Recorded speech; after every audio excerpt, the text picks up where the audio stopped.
Hey, what's up guys? I'm Joanna Polinar from Tech Beans. We are here to see the comparison between Oppo F7, Huawei Nova 3i, and Redmi Note 5. Hey, what's up guys? We are gathered here today to witness the triple camera comparison between the Oppo F7, the Huawei Nova 3i, and the Xiaomi Redmi Note 5 AI. Yes, three of the best mid-range phones today are going to battle it out for camera supremacy. There has been a lot of debate on which of these guys have the best camera, and it's time to actually end that debate once and for all. Okay, first here are the specs. In total, the Nova 3i has 4 cameras, the Redmi Note 5 has 3, and the Oppo F7 has 2. So does more camera actually mean better image quality? Well, we'll just have to see. Which one do you think guys will win this? Is it the selfie expert, the Oppo F7, the Nova Star, the Nova 3i, or is it the camera beast, the Redmi Note 5 AI? Well, it's time to find out. By the way guys, I'm giving away this really nice Nova 3i to one lucky subscriber, and all you need to do is subscribe and hit the bell icon so you don't miss any of my great content. And without further ado, let the battle begin! No.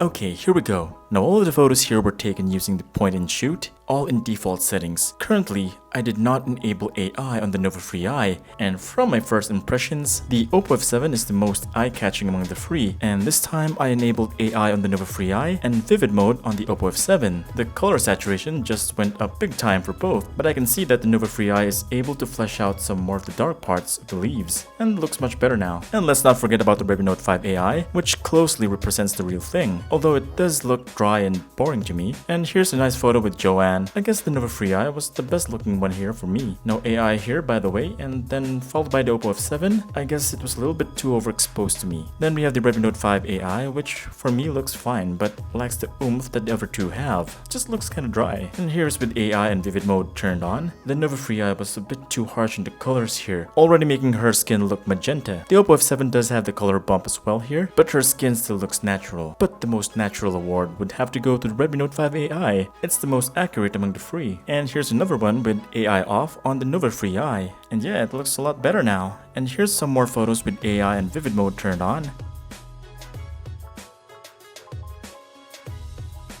And here are some bokeh shots. The Oppo F7's depth mode does not work on objects, only works on human subjects. But if you do go close enough to a subject, it will actually create a little bit of depth of field there. This is the limitation of a single camera lens. Now on the Nova 3i and the Redmi Note 5, they can apply bokeh easily, as long as the subject is far away enough from the background.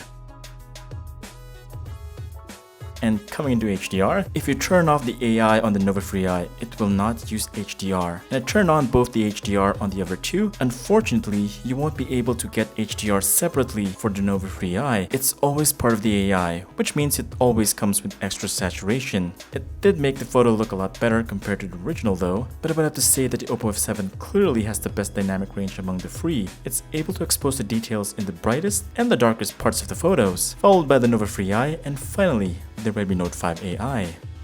And here's the video test for the rear cameras. We have here a 1080p video, and let's just walk right here. And as you can already see, the Redmi Note 5 AI is really smooth because it has EIS. Now the Oppo F7 and the Nova 3i is a little bit shaky right here. It does not have the same smoothness as the Redmi Note 5 AI. The level of exposure here on the Oppo F7 is really good here, and it's not as saturated as the Nova 3i. Now here's a quick HDR test. There's the sky, and there's the ground, and here's the sky again. And let's just point this to a dark area. Okay, alright. Let's move here.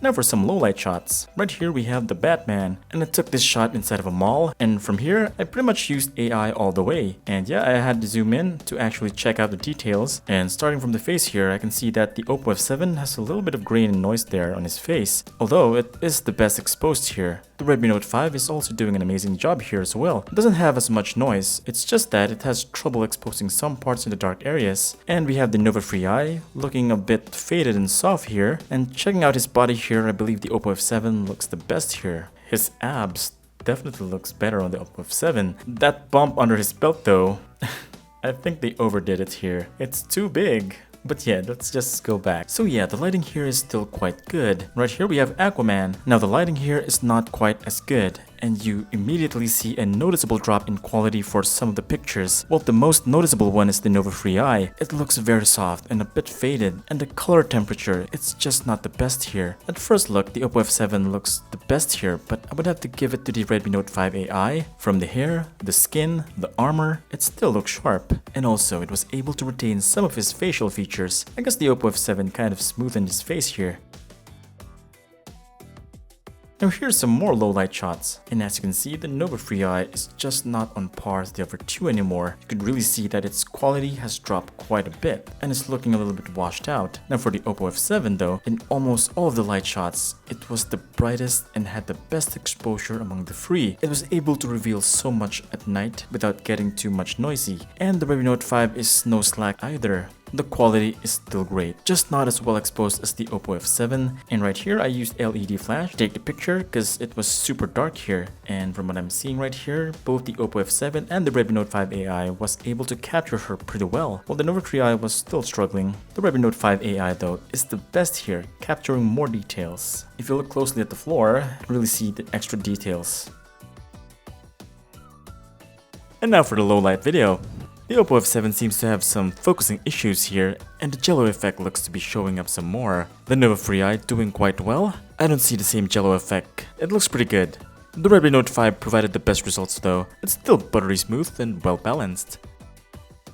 And coming to the selfies, I set all three to AI Auto, and these are the results. The Nova Free Eye looks really pinkish, or rather magenta, and yeah, the Redmi Note 5 looks really natural. The Oppo F7 adds some extra makeup on, but not too much. Among the three, it looks to be the sharpest, and here I turned off beauty for all three, and these were the results. The Nova Free Eye looks much better now. She looks a lot more natural here.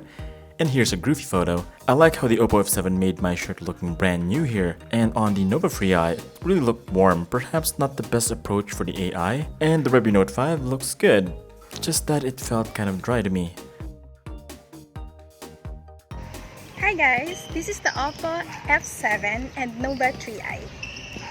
Ta-da! Hi, this is Huawei Nova 3i and Redmi Note 5.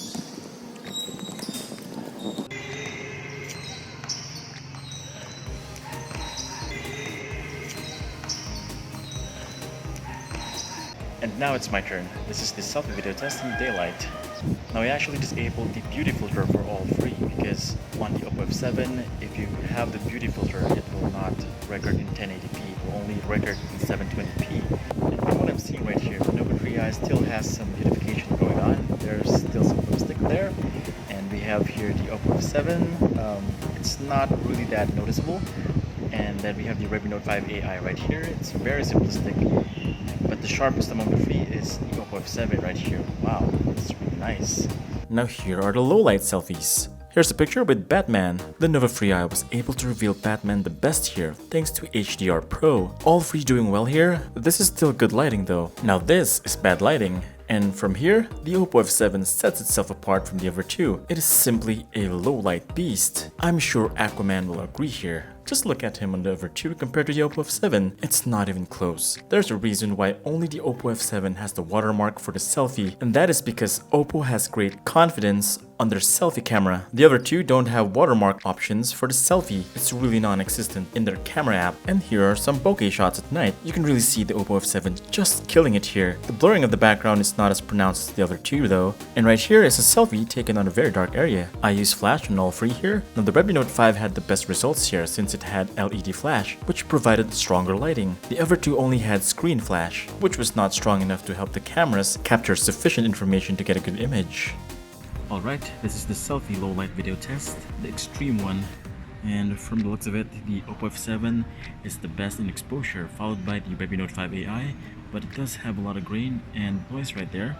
And finally we have the Nova Free Eye, which is really dark. Okay, now you've seen the photos and the videos. Here are my thoughts. The most reliable among the three is the Oppo F7. You can take it out of your pocket anytime, point and then shoot, and you will certainly get a great social media ready photo. No matter what the lighting condition was, it turned out to be the best performer among the three, rear and selfie wise. Now the Nova 3i is great. It still produced really fantastic photos and at times better than the Oppo F7. It kinda just fell short in low light, that's all. Now for the Redmi Note 5 AI, I guess a lot of you might be surprised. Even me. My expectations for it was quite low, especially that it was competing against phones that are way more expensive than it is. Well, it may not be able to beat the other two in terms of gaming performance or sheer speed, but for the cameras, it certainly can go toe to toe. It's not called the camera beast for nothing, you know. Well, that's pretty much it for this great camera comparison between these three. I'm sure you guys are excited for the next one, and next up, we will be having the Xiaomi Mi A2 and probably the Zenfone 5. So yeah, be sure to subscribe and hit the bell icon so you don't miss it. This is Vince Domingo from TechBeans, and I'll see you on the next video.